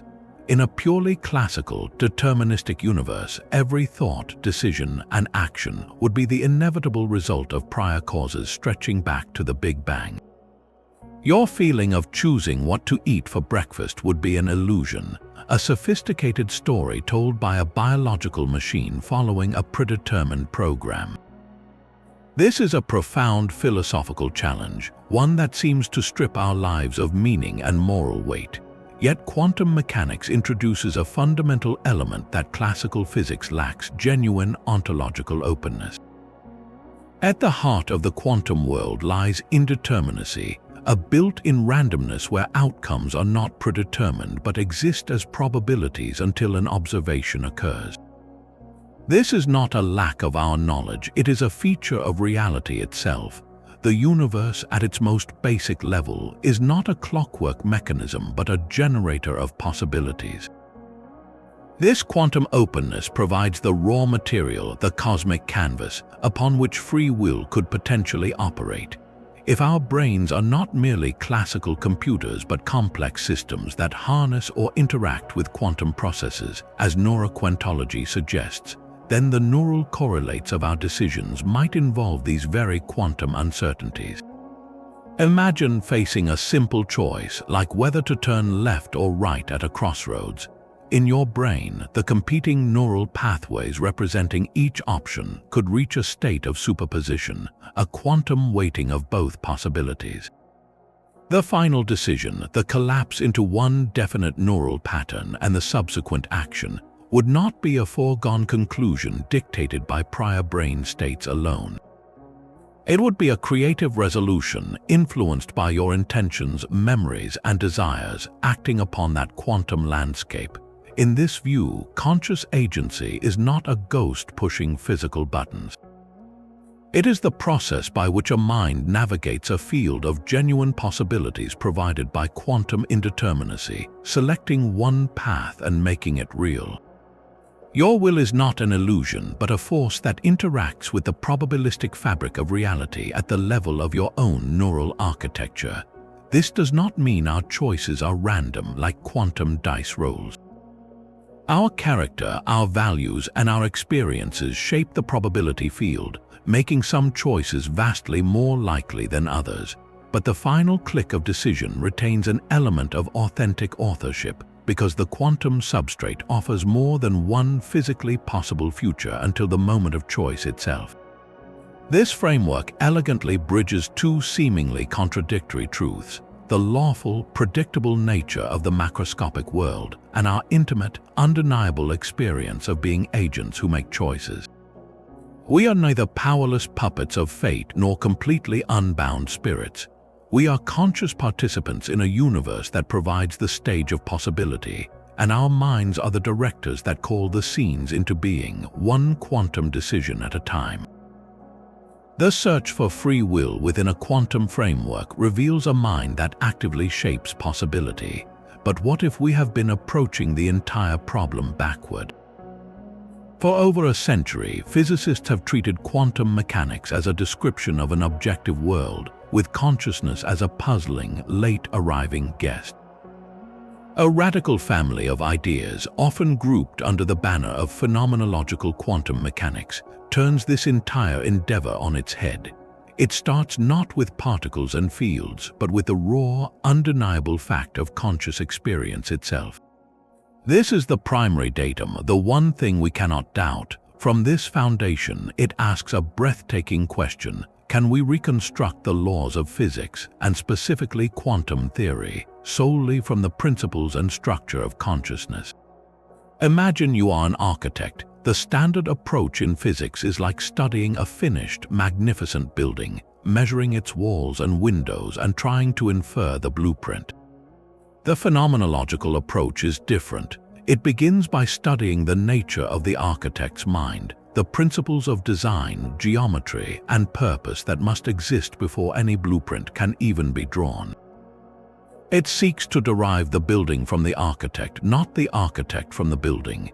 In this view, quantum mechanics is not a theory of what is out there. It is a theory of how what is out there appears to a conscious observer. The strange features of quantum theory, its probabilities, its superpositions, its entanglement, are not properties of an independent reality. They are the necessary constraints on any coherent description of experience. They are the rules of the game that any conscious being must follow when interacting with a world that is, at its core, richer than any single perspective can contain. Consider the principle of complementarity, the idea that quantum objects can exhibit particle-like or wave-like properties, but never both at the same time in the same experiment. From a phenomenological standpoint, this is not a limitation of the electron. It is a limitation of our mode of perception. Our conscious awareness seems to operate in a way that can only grasp one aspect of a deeper unity at a time. We cannot simultaneously experience the precise position and the precise momentum of an object because our very cognitive architecture is built to parse reality into distinct complementary views. The uncertainty principle, then, is not a physical barrier but a cognitive one, written into the fabric of how consciousness engages with the world. Similarly, quantum entanglement's spooky connection might reflect a fundamental truth about the nature of experience itself, that separate perspectives are ultimately facets of a single, undivided consciousness. From this starting point, the mathematical formalism of quantum mechanics begins to look less like a description of atoms and more like a logic of perception. The wave function is not a physical wave in space. It is a mathematical representation of an observer's state of knowledge and potential for future experience.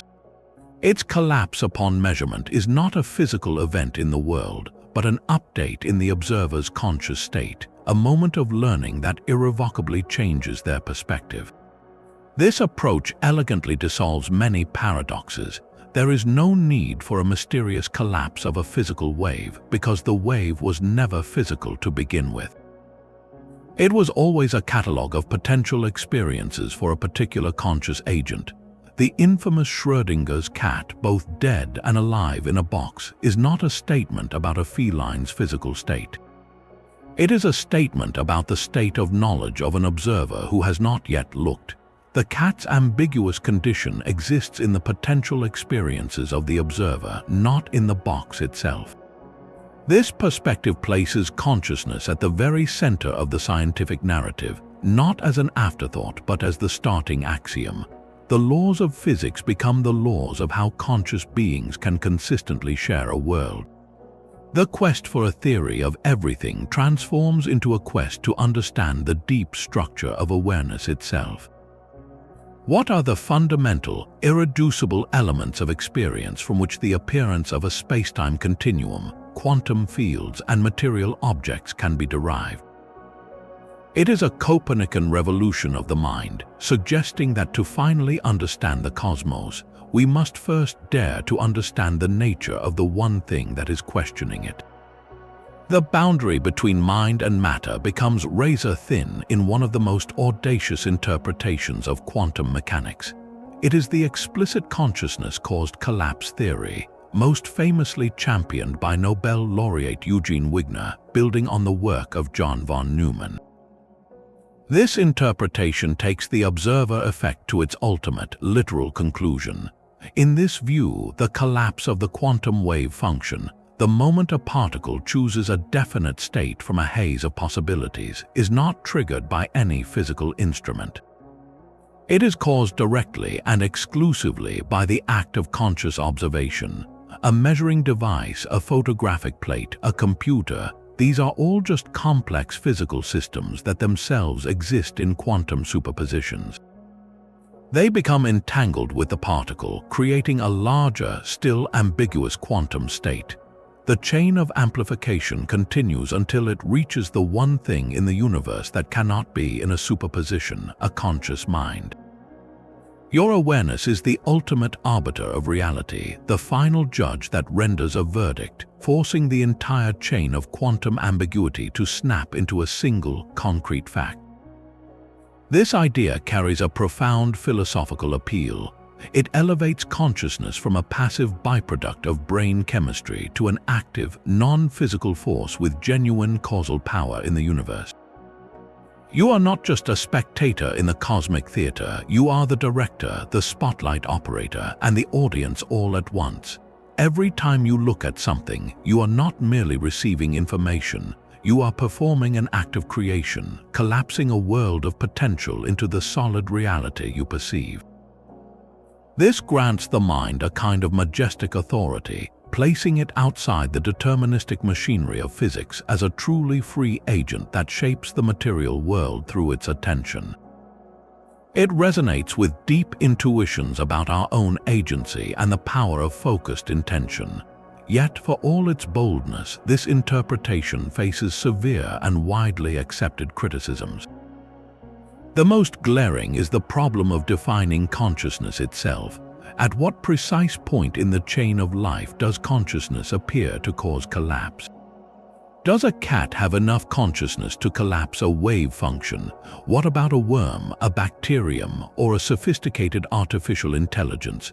The theory risks drawing an arbitrary, magical line in the sand of complexity. Furthermore, it seems to make the existence of a definite world before life evolved a logical impossibility. If a conscious observer is required for collapse, then the universe would have remained in a nebulous superposition for billions of years until the first primitive organism with some minimal awareness looked upon it. This contradicts the geological and astrophysical evidence of a classical, stable universe long before humans or even animals existed. For most physicists, these objections are fatal, relegating the consciousness-caused collapse to a philosophical curiosity rather than a working scientific model. Despite its empirical shortcomings, the theory endures as a powerful thought experiment, a stark reminder of the unresolved mystery at the heart of quantum mechanics. It forces us to confront the uncomfortable fact that our current physics has no clear place for the observer who is doing the physics. By placing consciousness squarely in the driver's seat, it challenges the materialist assumption that mind is merely an emergent illusion. It suggests instead that our awareness might be the very engine of actualization, the mysterious ingredient that transforms the possible into the real. While modern physics has largely moved on to other interpretations, the ghost of Wigner's idea still haunts the debate, whispering a tantalizing question: what if our glance is not just a witness but a creator? The very fabric of reality might be written in a language of ones and zeros. This is the startling premise of digital physics, a class of theories proposing that the universe is not fundamentally made of particles or fields, but of information. At the deepest level, everything from a spinning electron to a swirling galaxy could be the output of a cosmic computation, a process running on a substrate we do not yet understand.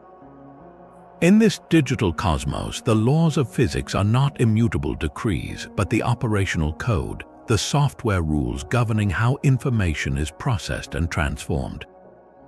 The famous physicist John Archibald Wheeler, who gave us the phrase "it from bit," saw this possibility decades ago. He envisioned a participatory universe where every particle, every force interaction, is ultimately an answer to a yes or no question, a bit of information that manifests as the tangible it of our experience. This digital framework reframes existence itself. A star is not a ball of burning gas. It is an incredibly stable and complex pattern of information being processed according to the rules of nuclear fusion and gravity. A thought in your mind is not just a chemical event, it is a dynamic computation within the neural network of your brain. If this is true, then a profound question emerges about the nature of consciousness. Could awareness be the intrinsic, subjective quality of information processing itself? In other words, if the universe is fundamentally computational, then perhaps consciousness is what computation feels like from the inside. This idea, sometimes called pancomputationalism, suggests that every instance of information processing at some level carries a spark of sentience. The key factor would not be the substrate, whether it is silicon or carbon, but the complexity, integration, and causal power of the computation being performed. Consider a simple calculator. It processes information, but its operations are linear and disjointed. Each step is isolated with no feedback loops or integration.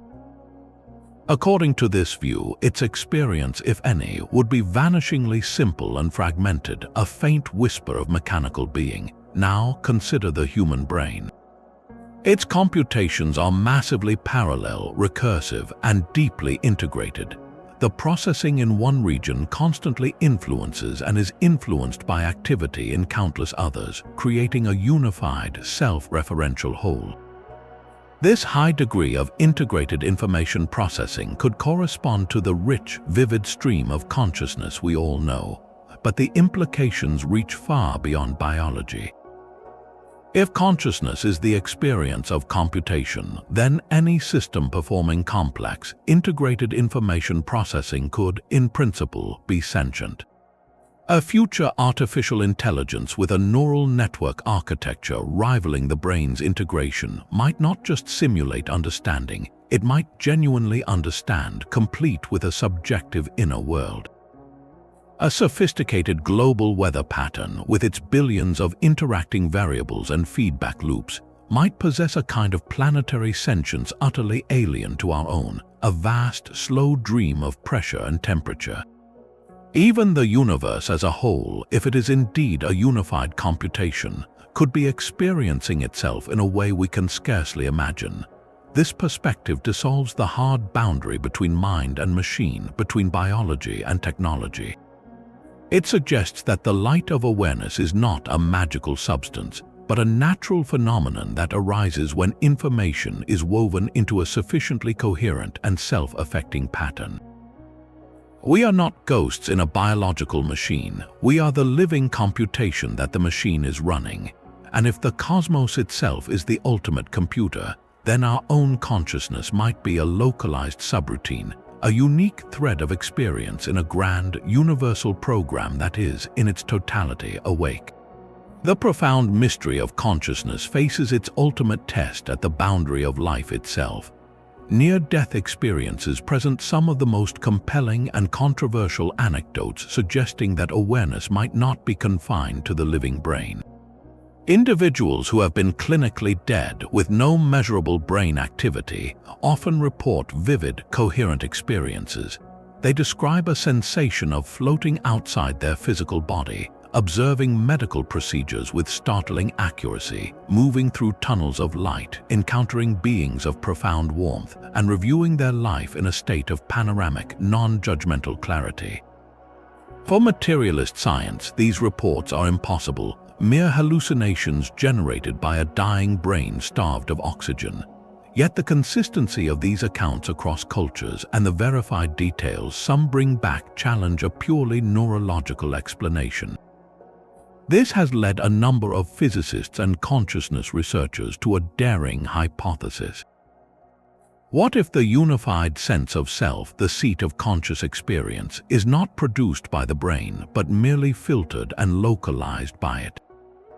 And what if near-death events represent a temporary decoupling of this conscious core from its biological anchor, allowing it to operate in a non-local quantum domain? In this view, the brain acts less like a generator of light and more like a radio receiver, tuning into the broadcast of consciousness. During normal life, the brain's complex neural network precisely tunes this signal, binding it to the body and the present moment. But in the extreme trauma of clinical death, as brain function shuts down, this tuning mechanism fails. The filter dissolves. According to some quantum models, this could allow the fundamental quantum processes associated with consciousness, perhaps those orchestrated in microtubules or entangled in the zero-point field, to decohere from the local neural network. Freed from the constraints of space and time imposed by the physical brain, this quantum information could enter a state of non-local coherence. It would no longer be processing sensory data from a body, but interacting directly with a deeper, informational field of reality. This could explain the out-of-body perception. If consciousness is non-local, it is not seeing from the eyes, it is perceiving from a vantage point in the quantum field that encompasses the room. The life review might be accessed not from personal memory stored in the brain, but from a holistic information field akin to a cosmic record where every event is preserved. The overwhelming feeling of unity and love reported could be the raw experience of re-merging with this fundamental conscious substrate, the ocean of awareness from which individual minds normally feel separate. These theoretical models do not prove an afterlife in a traditional sense, but they provide a scientifically coherent framework for the possibility that the essence of consciousness is not annihilated at death. They suggest that what we call the soul might be a persistent, organized pattern of quantum information, a specific resonance in the field of mind that is temporarily coupled to a biological system. When that system ceases to function, the information pattern does not vanish. It may simply cease to be localized, returning its experiences to the broader field from which it arose. This transforms the near-death experience from a neurological curiosity into a potential window into the deepest architecture of existence. It hints that our journey through life is not a solitary walk from darkness to darkness, but a temporary individuation of something eternal, a quantum melody played on the instrument of the brain, which, when the instrument falls silent, continues to resonate as part of the universe's enduring song. The elegance of the cosmos is written in a language beyond words, a silent symphony of mathematical relationships. For centuries, physicists have been guided by a quiet conviction that the most fundamental truths of nature are not just accurate but beautiful. This is more than a scientist's preference, it is a recurring clue. The equations that unlock the universe's deepest secrets, from Einstein's theory of general relativity to the stark purity of quantum mechanics, possess a startling aesthetic quality. They are simple, symmetrical, and powerful, often deriving profound complexity from a handful of elegant principles. This recurring pattern has led some of the greatest minds, like Paul Dirac, to argue that mathematical beauty is a reliable guide to physical truth. It is as if the universe itself has a taste for the sublime, an inherent aesthetic dimension woven into its very fabric. This observation opens a breathtaking line of inquiry. If beauty is a fundamental feature of reality, then our human capacity to perceive and be moved by it is not a cultural accident or a mere evolutionary trick. It could be a resonance, a conscious alignment with the deep structure of the cosmos. When a mathematician feels a thrill of awe upon seeing a perfect proof, or when a physicist describes an equation as beautiful, they are not using a metaphor. They are reporting a direct, intuitive recognition of a pattern that mirrors the universe's own foundational order. Our sense of beauty in this view is a form of cosmic perception. It is the mind's way of feeling at home in a reality that is, at its core, elegantly ordered. Consider the experience of listening to a piece of music that gives you chills. The complex interplay of rhythm, melody, and harmony creates a structure that feels both inevitable and surprising, a resolution of tension that satisfies something deep within you. This is not unlike the satisfaction a physicist feels when a chaotic set of experimental data suddenly snaps into place, governed by a simple, elegant equation. Both experiences involve the recognition of a deep, coherent pattern. One is auditory and emotional, the other is mathematical and logical, but they may spring from the same root, a consciousness attuned to the aesthetic principles that built the stars. This universal aesthetic principle suggests that consciousness and cosmos are not separate realms, but different expressions of the same elegant reality. The mind that contemplates the spiral of a galaxy and the mind that is moved by the spiral of a nautilus shell are engaging with the same fundamental forms, the same mathematical ratios that govern growth and structure across scales. Our appreciation of beauty, therefore, might be the most direct evidence we have of our kinship with the universe. It is the universe through us admiring its own handiwork. When we stare into the night sky and feel a sense of sublime wonder, we are not just small beings looking at distant lights. We are the universe becoming conscious of its own breathtaking grandeur, feeling the echo of its own elegant laws within the quiet chamber of a human heart. This transforms the scientific quest from a cold analysis of mechanisms into a participatory art, where every discovery of a beautiful theory is a moment of communion with a reality that is not only rational, but radiant with a meaning that speaks directly to the conscious mind. The final numbered theory brings our journey to a point of ultimate inversion, where the solid world dissolves into a brilliant illusion. Cognitive scientist Donald Hoffman presents a hypothesis so radical it reframes everything we have discussed: conscious realism. In this framework, space-time, physical objects, even the brain itself, are not fundamental realities. They are a user interface, a kind of three-dimensional desktop that a deeper reality projects for us. Think of your computer screen. You see colorful icons representing files and applications. You can click on a folder to open it, drag a document to the trash. But you know the icon is not the file itself.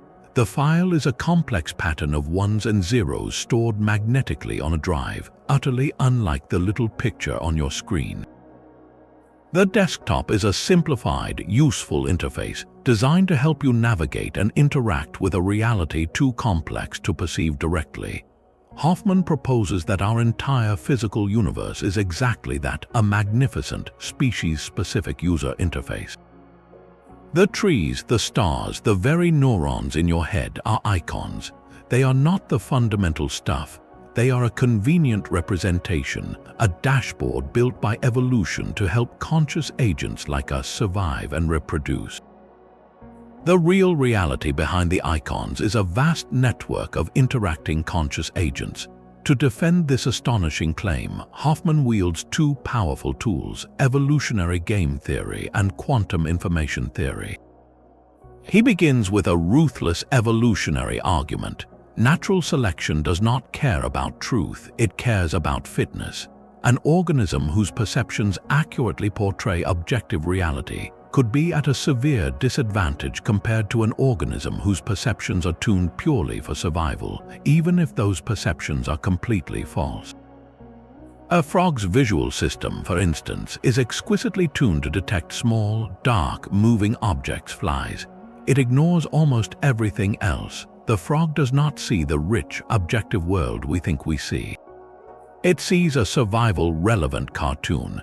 Hoffman's mathematical models show that in the game of evolution, perceivers tuned for fitness consistently drive to extinction any perceivers tuned for truth.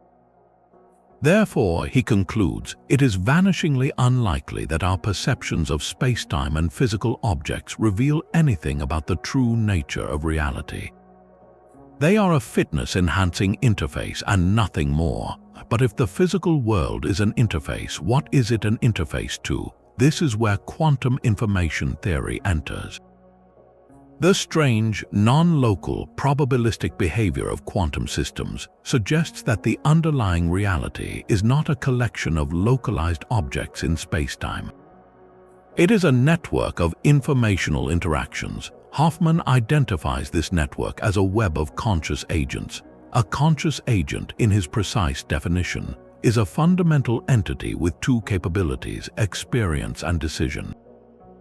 It has a subjective experience, and it makes choices that influence subsequent experiences, both its own and those of other agents. In this view, you are not a brain-generating consciousness. You are a conscious agent, and the brain you perceive is simply the icon your interface uses to represent a certain cluster of your own conscious decisions and experiences. When you look at a tree, you are not seeing an independent physical object. You are having an experience whose icon in your interface is a tree, and that experience is the result of a complex interaction between your conscious agent and a vast social network of other conscious agents, including, perhaps, the conscious agent whose interface icon is the tree itself. This elegantly dissolves the measurement problem of quantum mechanics. There is no mysterious collapse when a conscious observer looks. There is simply a conscious agent making a decision within the network, and that decision updates the interface experiences of all relevant agents. The solid, classical world emerges from the consensus of countless conscious agents interacting. much like the stable image on a computer screen, emerges from the consensus of countless pixels. Conscious realism is the ultimate meta-theory. It does not place consciousness within the universe, it places the universe within consciousness. All the other theories we have explored, from quantum mind to holographic principles, from panpsychism to digital physics, become different ways of describing the icons on the screen. Hoffman's work suggests they are all probing the magnificent user interface, while the true program, the vast social network of conscious experience, remains the fundamental and perhaps the only reality.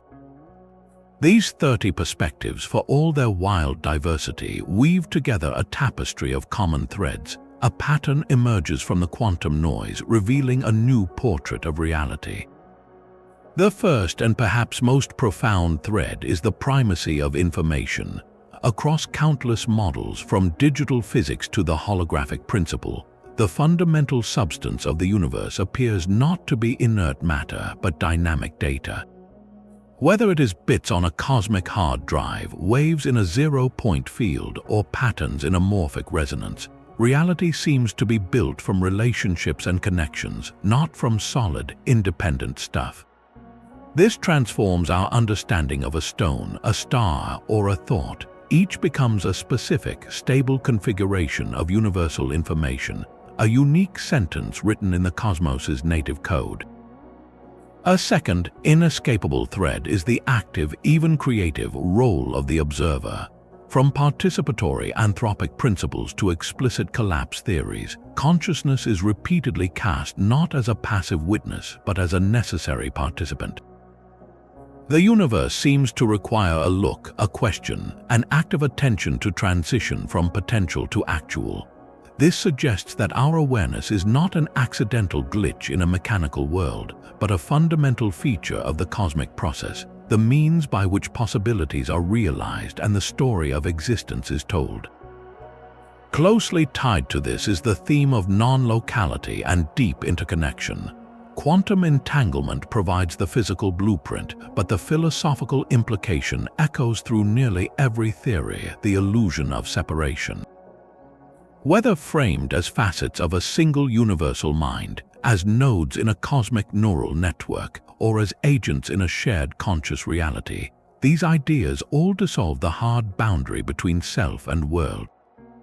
They propose that at the deepest level, we are not isolated islands of experience, but integral expressions of a unified whole. Finally, and most radically, these theories collectively erode the wall between mind and matter. They challenge the centuries-old assumption of materialism, which holds that consciousness is a secondary byproduct of complex physical brains. Instead, they present a spectrum of possibilities where mind is either already present in matter, as in panpsychism, or where matter is a manifestation of mind, as in analytic idealism. The old hierarchy flattens and often inverts. Matter does not generate mind, mind experiences itself as matter. This collective challenge to reductionist materialism is perhaps the most significant outcome of this entire exploration. For centuries, science has operated on the premise that to understand the whole, you must break it down into its smallest, simplest parts. But these theories of quantum consciousness suggest that the whole possesses properties that cannot be found in any of the parts. Consciousness, meaning, and the qualitative feel of experience are emergent not from mere complexity, but from a specific kind of integrated, informed relationship. They point toward a cosmos that is not a giant, purposeless machine, but a participatory phenomenon, a reality that comes into being through the very act of being perceived and known. The universe, it seems, is less like a clock and more like a conversation, and we are both the speakers and the words being spoken. From the shimmering edges of quantum possibility to the vast architecture of cosmic thought, we have navigated a landscape of 30 radical perspectives. Not one is a proven fact, and many stand in stark contradiction to each other, yet together they form a breathtaking testament to human curiosity. They represent the farthest frontiers of scientific and philosophical courage, a collective refusal to accept that the deepest mysteries of existence are closed books. This exploration is not about finding a single, comfortable answer. Its true significance lies in keeping the most profound questions vibrantly alive. What is reality? What are we? Why is there something rather than nothing? And why does that something feel like anything at all? By daring to ask if the universe possesses a form of consciousness, we challenge the very foundations of a purely material worldview. We open doors to possibilities where mind is not a lonely accident, but a fundamental feature of the cosmos.